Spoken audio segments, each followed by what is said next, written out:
And here we are again at Web Summit with David Meltzer. I'm so proud that we met again and that we are catching up. So what happened in the last year? What was the biggest changes? We are the Change Officer podcast. We're talking about changes. What are the biggest changes happened in your life? I call it discoverability. And you reach a point as you build a brand of not only being discovered, but discoverability, that all of a sudden you're discovering all of the things that give you the exponential results. And on my mission to empower over 1 billion people, I've reached discoverability where people see me and they want to update on how's it going, or I discover people that can help me. So I'm meeting with the Obama Foundation, and Junior Achievement got a Nobel Peace Prize. We were nominated for Nobel Peace Prize. So there's some really big discoveries, both on my side and other people discovering us, that allows the community now, as we reach this chasm, this point of awareness, you have to put about 90% of the work in before anybody discovers you or you discover any results. And we're at that point of discovery. Now what's nice is you go from 25% of your mission to quickly, now it doubles to 50. Most people end up quitting somewhere between 0 and 50, but what they don't know is in the same amount of time, it goes 100, then 200, then 400%. I remember you saying last time that we discussed, you said everything happens in the last 10%. Yeah, always. It's not divided equally. And that's good for good behavior. It makes it challenging, but you know where it really gets difficult in the mission of happiness is if you have bad behaviors. Remember, the results are only discoverable in the last 10%, so you get so engulfed into the bad behavior, procrastination, worrying, alcohol, drugs, depression. It's too late when you discover that you have a problem. They say you should act like you already got to at all times, like you already got to your goal. When we're talking about the goals, there was one big, for me, from media perspective, the one big change, and this is office hours. Yeah. How is office hours? So we just got done filming season 3 of Office Hours. 2-minute drills, we finished, it launched season 4. So I got my own entrepreneur development deal with Apple TV. So we have Dave Meltzer TV, and we're developing shows for Apple. And we have, the playbook, Office Hours, and 2-minute drills. But Office Hours, we had everyone from Rob Dyrdek to Gary Vee. We had amazing people sharing their wisdom, their insight of their entrepreneurial journeys. No, that's amazing. And we mentioned last time, and it was the first time I heard about it, there was a Blue Wire Studios in Las Vegas. Yeah. And hopefully we'll meet there at some point. The question about, do you call it crisis? Do you call it down market? How do you call it? They call it a recession in American, yeah. So I call it opportunity. This is what all Americans said. Yeah, all Americans, margins of millionaires are made in this period of time. All Americans said this is the time of opportunity. But my question is, on your way to make more than 1 billion people happy, thank you. You are on 25%.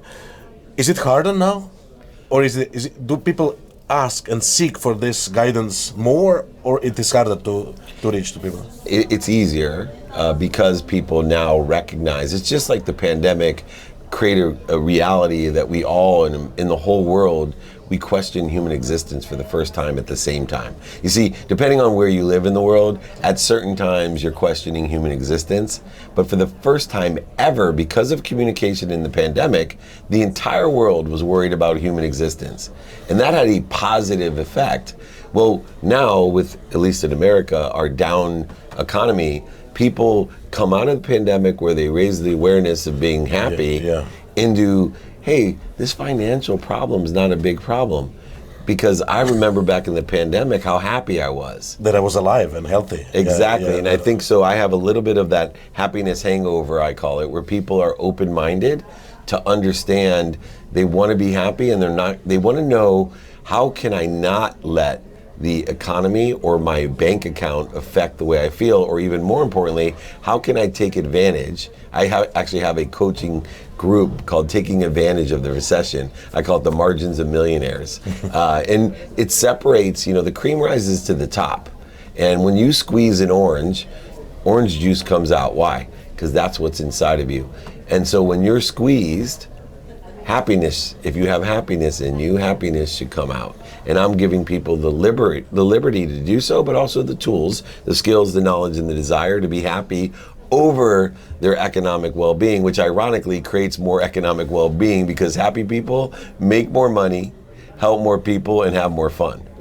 Yeah, this is something also I remember from the. You're consistent. You are what you repeatedly do, as Aristotle said.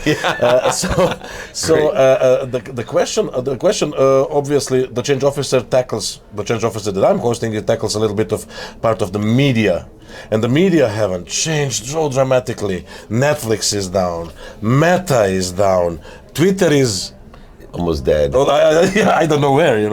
We just had a press conference with Binance CEO who gave $1 billion or something into Twitter now. What's happening in the media market? Well, what is the direction? We have our own podcast platform, and we'll be discussing that hopefully. But what is the direction to go to? The direction is community, not brand. So in the past, media with ABC, NBC, Fox, ESPN. They built those as brands, and they didn't own the community. They were more interested in their sets than they were people. And so what happened with micro-influencing, with micro-media, is that they were more interested in community. So if you were Dr. Pimple Popper, you created a community of people who like watching pimples or don't like watching pimples being popped. But she has more subscribers than the entire Pro Football Hall of Fame, because she specifically wants to build a community that resonates with her message, her essence. And it's very hard for a brand to compete against community, because the communities don't mind being aggregated into 18 different, I have many communities that I'm a part of because I have, I'm a dad. So I like that community. Yeah. I'm an entrepreneur. That's another community. I'm a sports person. And then within the sports, I have certain teams that I like. And so now, instead of watching ESPN, I'm much better going to the Los Angeles Charger community, because I'm getting, there's so much information, I might as well get the information I'm most interested in. So think about when we used to watch ESPN. You would wait for the score of what you were interested in. Why would you go to ESPN now? Because you can spend an hour watching everything you're interested in, because you have micro community. But that goes all the way back that every company is a media company, as Gary Vee always says. But my question I take it a step farther. Anything you can capture, modify, and amplify is a media company. The only difference now is media companies can perpetuate their content as well, so it aggregates much faster. So before, you can go back and watch something, Friends. My girls are in their 20s. They come in, Dad, have you ever seen the TV show Friends? Yeah. Right? My kids right? 12, 13 years old. Yeah, I spent 6 years watching that every day. They're watching it 13 hours. Yeah. But you have your amazing and a big team behind you. And people are faced with the difficulty on how to scale their presence and everything.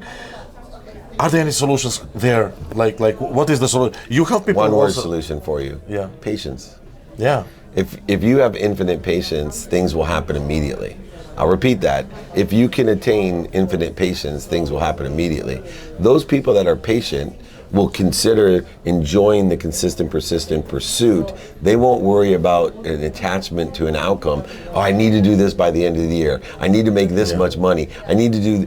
All you do is create resistance immediately. For me, I'm infinitely patient. And so I know that everything will happen at the right place at the perfect time. My job is to know today, what do I want? Who can I help? Who can help me? How best can I get it done? And prioritize in that mean of what's important to me, and then I apply my why.